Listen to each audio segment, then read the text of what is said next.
사무엘상 23장 11절부터 14절입니다. 그일랴 사람들이 나를 그의 손에 넘기겠나이까? 주의 종이 들은 대로 사울이 내려오겠나이까?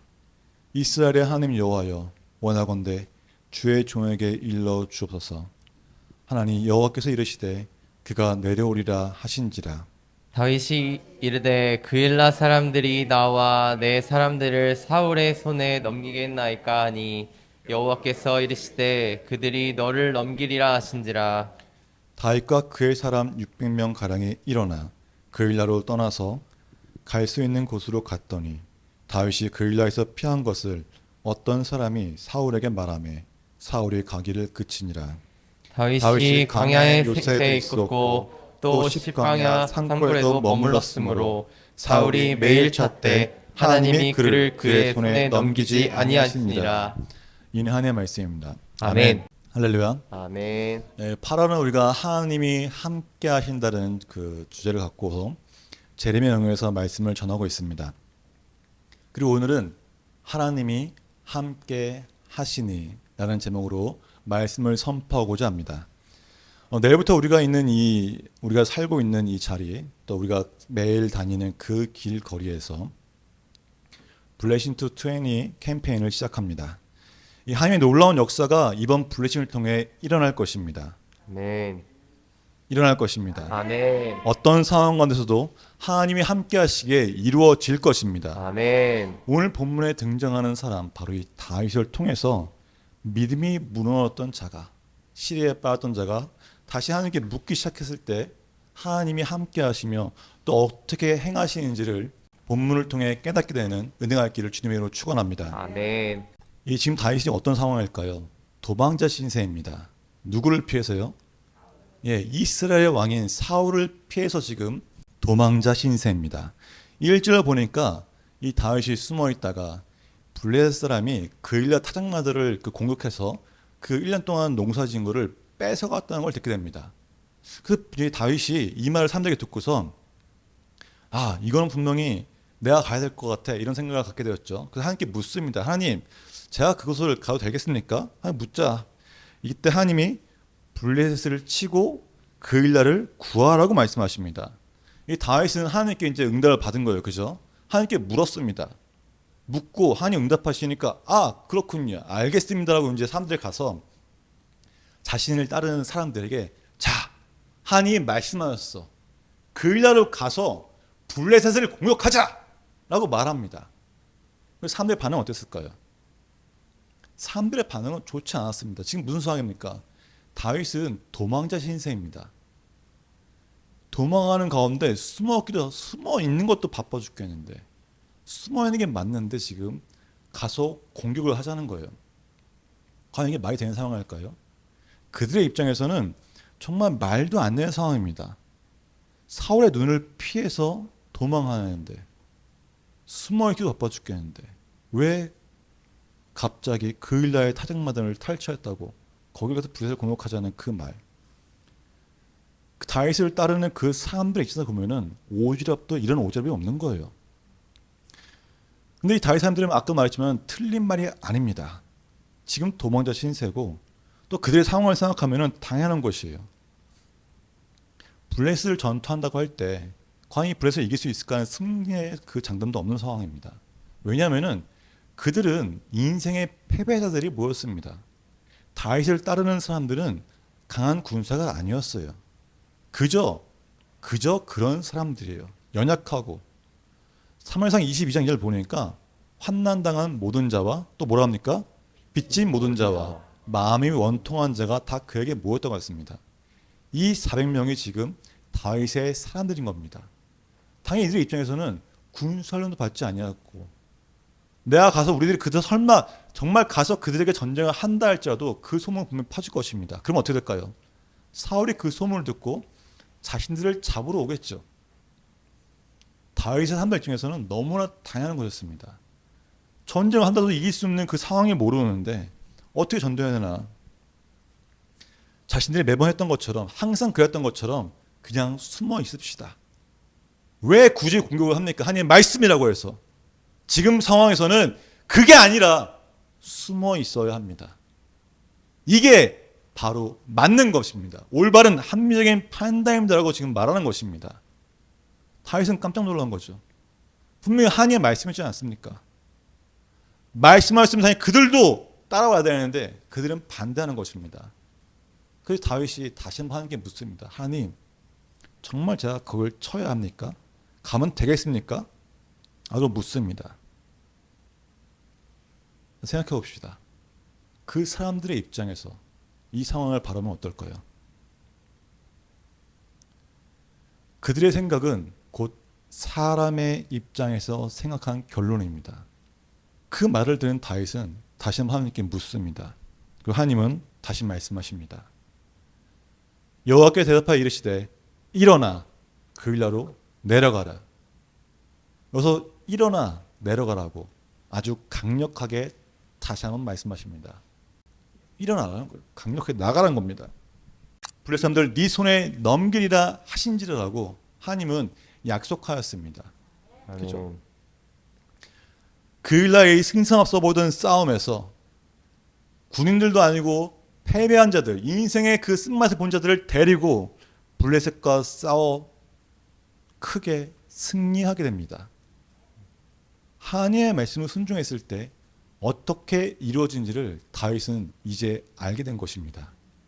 다윗뿐만 아니라 다윗을 따르는 그 사람들도 그 사실을 알게 되었을 것입니다. 우리는 연약한데 지금 상황이 이런데 무슨 걸 합니까?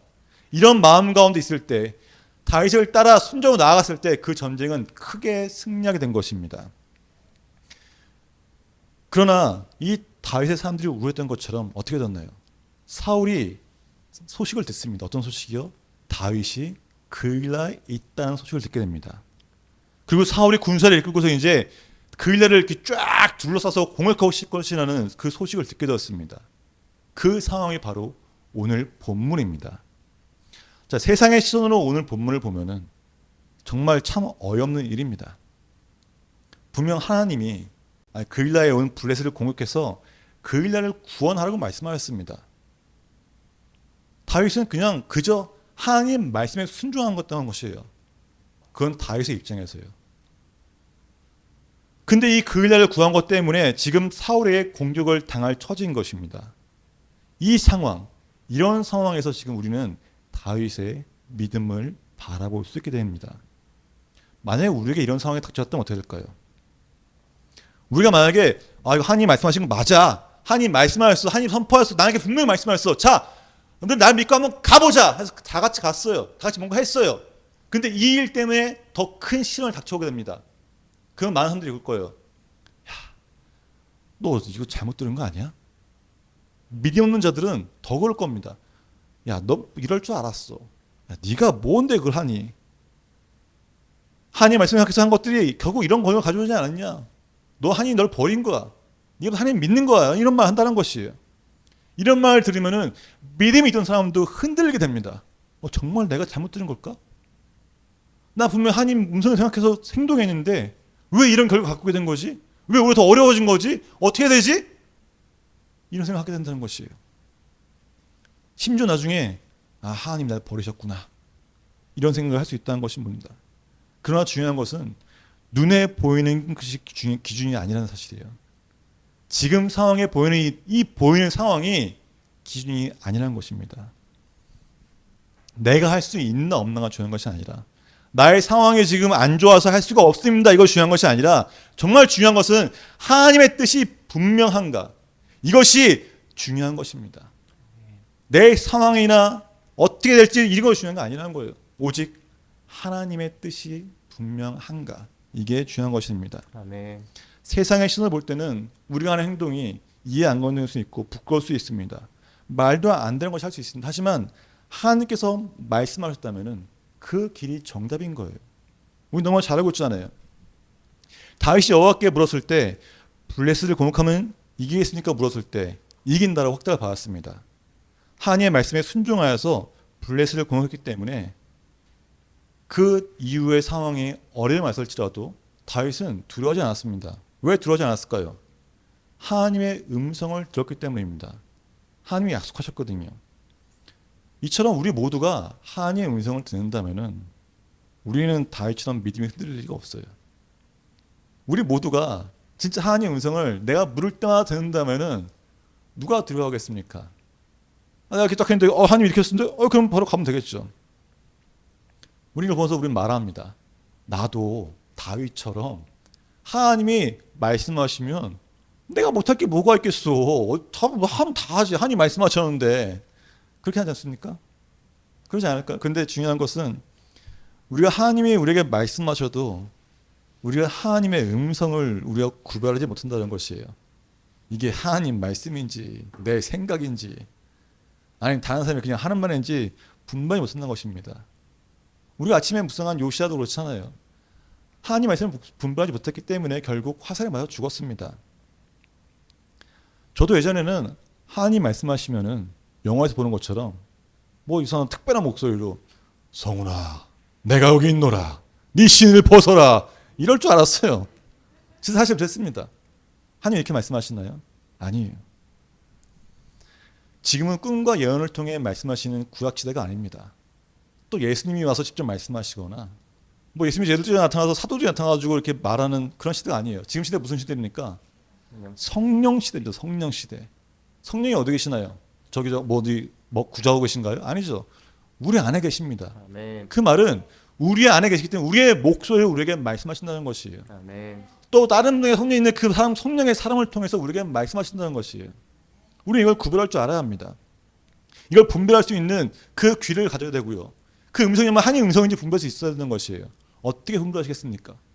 성경에는 이미 답이 나와 있어요. 누굴까요? 기도원입니다.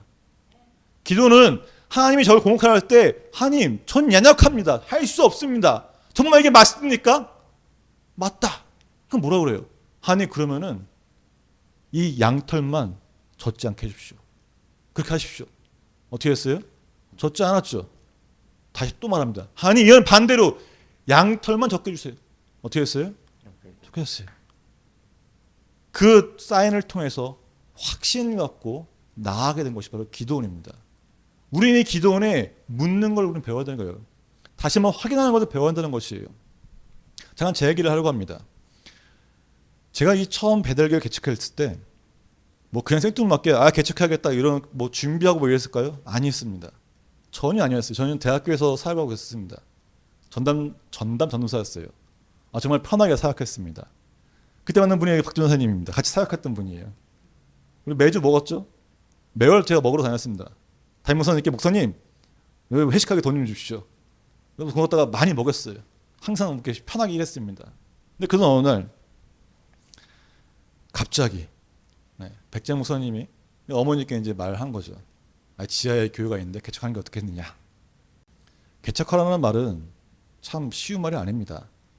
지금에서 그런 말 하는데 그때는 잘 몰랐습니다. 근데 어머니께 그 말을 전해 듣고서 이제 어머니도 기도하고 저도 기도해 보겠습니다. 제 아내도 기도를 했죠. 기도하기 위해서 갈매산 기도원을 갔습니다. 기도회 가면 이제 갈매산 오른쪽에 이제 산 밑에 기도홀이 이렇게 다 있어요. 기도회에 들어갔어요. 그래서 이제 하나님, 이런 일이 있어서 이제 개척을 하라고 하는데 어떻게 하면 좋겠습니까, 주님? 어떻게 하면 좋겠습니까? 하는데 이제 그때 제 마음속에 이제 가라라고 말씀하시는 거예요.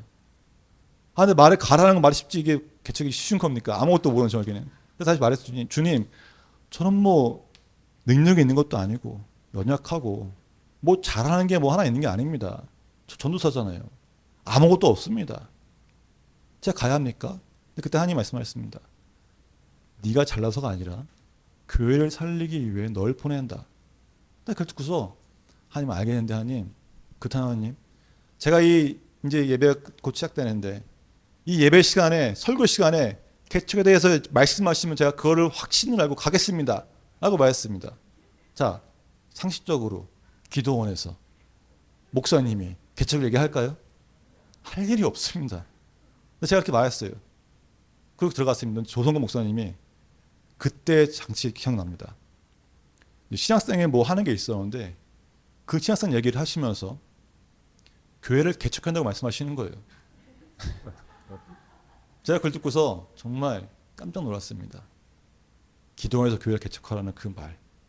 정말 놀라운 것 같습니다. 그래서 저는 그 말에 이어도 안 보고 그냥 가겠습니다. 그리고 더 확신하는 재미난 것은 이제 어머니께서도 부흥에 참석하여서 이찬송 선생님께 들었죠. 개척하라고. 그리고 더 웃긴 게 뭔지 아십니까? 이제 아버지가 병원에 입원하셨습니다. 병원을 이제 어머니한테 이제 제가 갔죠, 병원에. 어머니 계셨습니다. 어머니는 그 일하고 있는데 옆에 있는 아저씨가 이제 있는데 아저씨가 막 이렇게 했는데 이제 약간 기독교인 것 같아요. 근데 어머니가 목사님이시냐고. 그러니까 이제 이 사람이 목사라고. 그러면서 이제 같이 앉았어요. 근데 이분이 제가 하신 말씀이 아직 기억납니다. 주틸버 하신 목사님이었는데 내가 병원에 하루 더 있게 된 것은 내가 전사님에게 교회 개척하라고 말하기 위해서 있는 것 같다고. 하나님이 날 보내신 것 같다 이렇게 말씀하시는 거예요. 참 놀라운 사실이죠. 우리가 하나님께 기도할 때 그걸 듣고 나서 한 번 더 하나님께 물어보고 컨펌했을 때 하나님은 확신을 주신다는 것이에요. 그게 바로 기도의 응답입니다. 그 응답을 확인한 법입니다. 우리는 하나님의 말씀 앞에서 하지만 형편과 우리의 처지를 먼저 생각하게 됩니다. 주님, 현실이 이렇게 있으니까 제가 지금 이런 상황이기 때문에 제가 아직 연약하기 때문에 이럴 수밖에 없습니다라고 핑계를 댑니다. 정말 수많은 핑계를 대요. 그러면 중요한 것은 내 형편과 처지가 중요한 것이 아니라 하나님께 묻는 것이 중요한 것입니다. 하나님의 뜻이 맞으면은 기도할수록 마음에 편안함이 생깁니다. 하지만 하나님의 뜻이 아니라면 기도할수록 뭐가 생겨요? 마음에 불편함이 있다는 것이에요. 그리고 또 하나, 내가 기도해서 확신을 받았습니다. 컨펌도 했습니다. 확신이 생겼어요. 근데 여전히 마음에 두려움이 있습니다. 왜 불안하고 두려움이 있을까요? 왜 그럴까요? 눈에 보이는 무엇인가가 없기 때문입니다. 하나님을 의지하는 것이 아니라 다른 것을 의지하기 때문에 불안해할 수밖에 없다는 것이에요. 내 눈에 보이는 것들, 지금 상황에서 어떻게든 모면하기 위한 것을 빨리 보이고 원하기 때문에 결국 두려움이 있다는 것입니다. 다윗은 우리가 볼 때 뭐라고 말합니까? 하나님이 함께한 사람, 하나님의 군사라고 말하죠. 다윗이 처음부터 믿음이 강대했을까요? 아닙니다. 다윗이 이 골리앗과 싸울 때 어땠습니까? 손이 어렸을 때 골리앗 앞에서 외칩니다. 이스라엘 군대 하나님의 이름으로 네가 나가노라고 선포만 멋지게 나갑니다. 그 꼬마 어린애가 이 큰 거인을 두고서 하나님이 함께 하시니까 내가 너를 묻힐 수 있어라고 정말 큰 믿음을 보여줘요. 그죠? 다 알고 계시잖아요. 근데 시련이 닥쳐왔습니다. 자신의 강한 그것 때문에 오히려 사울에게 미움을 받아서 죽임을 당해요. 무서워서 도망가죠. 그 다윗이 뭐 했을까요? 그런 시련이 닥쳐왔을 때 다윗은 뭐 했을까요? 아닙니다. 기도하지 않았습니다. 다윗은 먼저 도망갑니다. 그리고 사무엘에 가요. 자, 사무엘상 19장 18절 함께 읽어볼까요? 다윗이 도피하여 라마로 가서 사무엘에게 가서 사울이 자기에게 행한 일을 다 전하였고 다윗과 사무엘이 나웃으로 가서 살았더라. 다윗이 처음 한 일은 사무엘에 갑니다. 사무엘 선지자님, 이런 일이 있었어요. 아유 어떡해요. 사울 때문에 이렇게 있어요. 막 하고 사소연을 한다는 거예요. 이것을 멈춘 것이 아닙니다. 다윗이 또 이 나와서 또 딴 데로 도망가요. 도망가다가 뭔가 아무것도 없잖아요. 나오고 가지고 나온 게 아무것도 없잖아요. 그럼 뭐가 있어야겠죠. 내가 다윗이 잘하는 게 뭐예요? 싸움을 잘하잖아요. 뭐도 있을 것 같잖아요. 지금까지 골리앗을 물쳤으니까. 그래서 아히멜렉을 찾아갑니다. 아히멜렉 가서 당신의 수중에 창이나 칼이 없나이까? 왕이 급함으로 내가 내 칼과 무기를 잠깐 갖지 못하고 오셨습니다. 거짓말한 거죠. 제사장이 말합니다. 네가 엘라 골짜기에서 죽인 블레셋 사람 골리앗의 칼이 보자기에 쌓여 에봇 뒤에 있으니 네가 그래서 가지러 가거든. 가져가라. 다시 뭐라 합니까? 그 같은 것이 또 없습니다. 내게 주옵소라고 말하는 거예요. 골리앗 칼처럼 강한 것도 없습니다라고 칼을 취하게 됩니다. 이게 뭐예요? 지금 하나님을 의지하는 것이 아니라 무기를 의지하는 겁니다. 무기. 곧 내 자신을 의지한다는 것이에요. 이것뿐만 아닙니까? 이 칼을 들고 있으면 어떻게 돼요? 사람들이 다 알아보죠. 골리앗 칼, 다윗! 다 알아봅니다. 그래서 어떻게 했을까요? 가드 왕이었던 아기스에게 앞에 갑니다. 제 골리앗을 이겼던 그 다윗이다. 앞에 가요. 그 다윗은 어떻게 돼요? 두려움을 떱니다. 야, 가드 왕 아기스한테 이거 큰일 났구나. 그때 어떻게 했을까요? 문을 벅벅 긁으면서 침도 질질 흘리면서 미친 척을 합니다. 그래서 이 왕이 저 미친놈을 빨리 내쫓아라. 뭐 저게 무슨 다윗을 쫓아 하고 그래서 그렇게 해서 목숨을 구걸한 자예요. 다윗이 정말 믿음이 강했다면은 딱 그런 일이 났을 때 하나님 어떻게 합니까? 기도했을 텐데 기도했다는 기록이 전혀 나타나지 않습니다. 오늘 본문 이 장 23장에서 처음 기도하게 돼요. 처음으로 말이죠. 그래서 다윗이 하나님께 묻고 하나님 어찌하면 좋겠습니까? 할 때 하나님이 응답하여서 블레셋을 공격하고 큰 승리를 했습니다. 이때 다윗은 안 거예요. 하나님 자신을 버려서 사울에게 쫓겨낸 도망자 신세가 아니라 하나님이 나와 함께 하시는구나. 내가 하나님께 물으니 하나님이 응답하시고 그렇게 하니 이루어졌구나 걸 알게 된 것입니다. 어떻게 알았다고요? 하나님의 음성을 통해 알게 된 것입니다. 자신의 상황에 중요한 것이 아니라 형편에 중요한 것이 아니라 하나님 말씀하시면 그대로 된다는 것을 몸으로 깨닫게 된 것입니다. 하나님 말씀하시면 된다는 것을 알게 된 다윗은 기도가 바뀝니다. 기도가. 자, 여기 3에서 23절 볼까요? 23장에 성경 접히겠습니다. 2절 보겠습니다. 2절. 이에 다윗이 여호와께 묻자와 이르되 라고 나오죠. 또 보면은 4절에 다시 다윗이 여호와께 다시 묻자 온대 라고 물읍니다. 뭐라고 그래요? 여호와께 묻습니다라고 말합니다. 하지만 10절부터는 완전 상황이 바뀌었어요.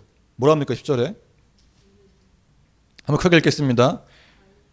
다시 이르되 이스라엘 하나님 여호와여 라고 묻는다는 것이에요. 앞에 뭐고 떴어요? 이스라엘 하나님이라는 것입니다. 이스라엘을 진정으로 다스리는 분이 하나님이라는 이 다윗의 신앙 고백이 들어간 것이에요.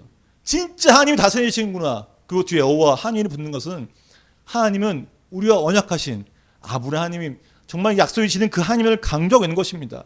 이제 하나님 변한 거예요. 단순히 여호와여 이게 아니라 이젠 정말 이 땅 가운데 내 삶 가운데 역사하시는 바로 이스라엘 하나님이시여 라고 묻는다는 것입니다. 기도가 바뀌었어요. 그건 묻습니다. 뭐라 묻습니까? 10절 볼까요? 사울이 그레산을 멸망시키러 온다는데 그것이 맞습니까? 라고 묻는다는 것입니다. 이상하지 않나요? 지금 그레산 땅이 어느 나라 땅입니까? 어느 나라에 속해 있어요? 이스라엘 땅입니다. 이스라엘 땅. 근데 사울이 자신의 땅인 자신의 성인 그일라 성을 멸망시키러 오겠을까요? 멸망시킬 리 없습니다. 없잖아요. 다윗은 지금 하나님께 응답받아서 그일라를 구했습니다. 그일라를 구원했어요. 그럼 다윗 가운데 무슨 마음이 있겠습니까? 야, 이제 이 그일라를 통해서 이제 400명이 됐잖아요. 400명. 숨을 데가 없잖아요. 아, 그럼 내가 이 사람을 구했으니까 그일라에서 내가 좀 이렇게 자리를 잡아서 이걸 기반으로 뭔가 좀 일어나겠다 이런 생각하지 않았을까요? 그 생각을 좀 묻는 것입니다. 그 다윗이 하나님께 물어요. 너 어떻게 될까요? 제가 사울이 올까요? 그때 뭐라 합니까? 하나님이 내려온다라고 말씀하십니다. 다시 하나님은 그를 내려온다고 말했을 때 다윗은 아직 끈을 놓지 않았어요. 내려오면은 내가 그리스 사람과 함께 칠 수 있잖아요. 그죠? 다시 한번 묻습니다. 그리스 사람들이 나를 넘겨줄까요? 하나님 뭐라 하십니까? 그렇다. 너가 구하였지만은 너를 넘길 것이다. 라고 말한다는 것이에요. 그때 어떻게 했습니까? 다윗은 주저하지 않고 일어나 갔습니다. 하나님은 지금 그일라를 끊어버리신 거예요. 다윗이 마지막까지 의지하려 했던 것을 다 끊어버리신 겁니다. 지금까지 다윗이 사울을 피해 도망다닐 때마다 사람을 의지했죠. 무기를 의지했죠. 자신의 능력을 의지했습니다. 하지만 하나님은 다 그걸 끊으셨다는 것이에요. 다 마무리하기 위해서 끊어졌다는 것이에요. 결국 하나님은 그걸 통해서 다윗이 온전히 하나님만을 의지하도록 하나님이 만드셨다는 것입니다. 그래서 다윗은 그 마지막 물음에 그일라가 정말 나를 버릴 것입니까? 말했을 때 하나님이 그렇다고 하니까 다윗은 더 이상 망설이지 않습니다. 내가 의지할 것은 오직 하나님밖에 없다는 것을 확신하겠다는 것입니다. 그래서 다윗은 믿음이 생긴 거예요. 그런데 정말 이상한 점이 생깁니다. 자, 13절 한번 볼까요? 다윗과 그의 사람 600명가량이 일어나라고 말합니다. 자, 아까 말했지만은 환난을 당하고 도망가고 빚진 자가 몇 명이었어요? 처음엔 400명이었습니다. 근데 그일라를 통해서 무려 200명이나 더 늘어난 거예요. 다윗이 지금 뭐 돈이 있습니까? 권력이 있습니까? 아니 뭐 땅이 있습니까? 전혀 없는 상황입니다. 그런데 불구하고 무려 200명이나 더 늘어났다는 것이에요. 왜 이렇게 됐을까요? 본문에는 다윗과 함께 떠나는 그 3대 숫자를 분명히 기록하고 있습니다. 600명이라고. 그 이유가 무엇일까요? 정처에 떠도는 신세에 불구하고 아무것도 하지 않고 연약한 자에도 불구하고 하나님은 다윗에게 사랑을 붙여주기 시작한 겁니다. 이 4명은 다윗 왕국을 세우는 기반이 되는 아주 핵심 인물들이 많은 곳입니다. 그리고 그곳에 글앗 사람들 200명을 더하셨어요. 하나님이 함께 하시면 너에게 사랑을 붙여주는 걸 보여주신 겁니다. 형편에 의한 것이 아니라 네가 하나님께 순종하고 나아가면 너에게 사랑을 더 붙여준다는 것이에요. 하나님 말씀하셨다는 것입니다. 왜 그렇습니까? 자, 사울이 뭐예요? 이스라엘 왕이잖아요. 근데 사울의 마음속에 뭐가 있을까요? 사울의 마음 가운데는 하나님이 있지 않습니다. 자신의 권력을 지키기 위한, 자신의 왕국을 지키기 위한 다윗을 죽이려는 그 마음만 가득했습니다. 하나님께 묻지 않습니다. 하나님 다윗은 어떻게 했나요? 다윗은 하나님을 의지하기 때문에 하나님 사랑을 붙여준다는 것입니다. 또한 하나님께 다윗이 묻기 시작했을 때부터 그는 더 이상 다른 것들을 의지하지 않습니다. 사람이나 무기나 자신의 능력을 결코 의지하지 않습니다. 온전히 하나님만을 의지한다는 것이에요. 왜 그럴까요? 그 답은 14절에 있습니다. 14절 후반부 보니까 여호와 하나님께서 사울이 다윗을 붙잡지 못하도록 다윗에게 미리 알려주더라. 함께 하시더라 라고 말씀하십니다. 그 후로 다윗은 오직 하나님만을 의지하였습니다. 우리가 있는 이 사무엘서는 사무엘상하 다 합쳐서 다윗과 사울의 삶을 아주 자세하게 묘사하고 있습니다. 정말 현미경을 보는 것처럼요. 왜 이렇게까지 보여줄까요? 다른 게 아니에요. 다윗이 뭐 잘났다 이걸 보여준 게 아닙니다. 다윗은 연약한 사람이었습니다. 믿음이 무너졌던 사람이었습니다. 언제요? 실현당했을 때. 내 앞에 고난이 왔을 때 무너졌던 사람이에요. 기도조차 하지 못했던 사람입니다. 하지만 하나님께 묻기 시작했을 때 하나님이 함께 하시고 하나님이 그 일을 일으켰다는 걸 보여준 겁니다. 사울은 어땠습니까? 출발은 좋았습니다. 키도 크고 잘생기고 뭐 싸움도 잘하는 사람이었죠. 싸움에 능한 사람이었으면 어떻게 했습니까? 하나님께 버림을 받고 사울이 묻는 그 어느 것조차도 하나님은 응답하지 않으셨습니다. 다 끊어졌다는 것입니다. 하나님께서 함께 하시면 어떤 일이 나타나는지를 보여준 것이 바로 이 사무엘서입니다. 다윗은 이 사울을 피해 도망가는 시간이 짧지 않았습니다. 정말 길었습니다. 하지만 다윗은 이 고난의 시기를 통해서 하나님이 함께 하시는 것을 더욱 알게 되는 시기였습니다. 형편이 어렵고 자신이 연약하기 때문에 다른 것을 의지하는 삶이 아니라 오직 하나님만을 의지하도록 모든 것을 끊어버리는 훈련의 시간이었던 것입니다. 다윗은 그렇게 하나님께 의지하기 시작했습니다. 이 시간을 통해 다윗은 훈련되었기 때문에 평생을 하나님만을 의지하게 되었던 것입니다. 그래서 다윗이 사울을 피해 도망다닐 때 참 시를 많이 지었어요. 그 대표적인 시편 함께 보겠습니다. 시편 57편 6절 7절입니다. 함께 봉독하겠습니다. 원수들이 나를 잡으려고 덫을 놓습니다. 그래서 내가 근심 중에 엎드렸습니다. 그들은 내가 가는 길에 구덩이를 파놓았지만 그들 스스로 구덩이에 빠졌습니다. 오 하나님, 내 마음은 변함이 없습니다. 내가 주를 노래하고 찬양할 것입니다. 아멘. 아멘. 지금 사울을 피해 도망다니는 이 순간순간에도 다윗은 하나님을 찬양하고 있다는 것이에요. 아무런 상황이 바뀌지 않았지만은 하나님이 함께 하신다는, 아멘. 내가 하나님께 묻고 나아가니 하나님이 나를 통해 일하신다는 것을, 내가 하나님의 종이라는 것을 알게 되었다는 것입니다. 아멘. 다윗은 형편이 어렸을 때 하나님보다 다른 것을 의지하던 사람이었어요. 분명한 사실입니다. 하지만 하나님께 기도하기 시작했을 때 하나님은 역사하기 시작했고 더욱 하나님을 의지하는 삶으로 만들었다는 것입니다. 하나님이 지켜주시며 하나님과 함께 하시는 다윗의 하나님이 된 것입니다. 다음 여러분, 우리도 마찬가지입니다. 이 블레싱 투 20를 하면서 오직 하나님을 의지해야 합니다. 내 인맥이나 내 언변이나 내 그런 걸 의지하는 것이 아니라 오직 하나님을 의지해야 합니다. 하나님께 기도하며 예수의 이름으로 나아갈 때 하나님의 역사하심이 이 블레싱 20 캠페인을 통해서 나타날 것입니다. 하나님 우리를 지켜주실 것입니다. 아멘. 하나님 우리와 함께 하십니다. 아멘. 우리가 블레싱 툰을 통해서 시련을 겪게 될 것입니다. 분명히 겪게 될 것이에요. 하지만 그 시련은 하나님께서 우리를 훈련시키는 시간입니다. 하나님의 더 큰 종으로 삼기 위해서, 하나님의 더 큰 역사하심을 위해서, 오직 하나님만을 의지하는 것을 알게 하기 위해서 우리에게 주는 그 시련은 우리에게 달콤한 시간이 될 것이고 정금이 되는 시간이 될 것입니다. 아멘. 사랑하는 여러분, 마지막 성경 하나 본독하기 원합니다.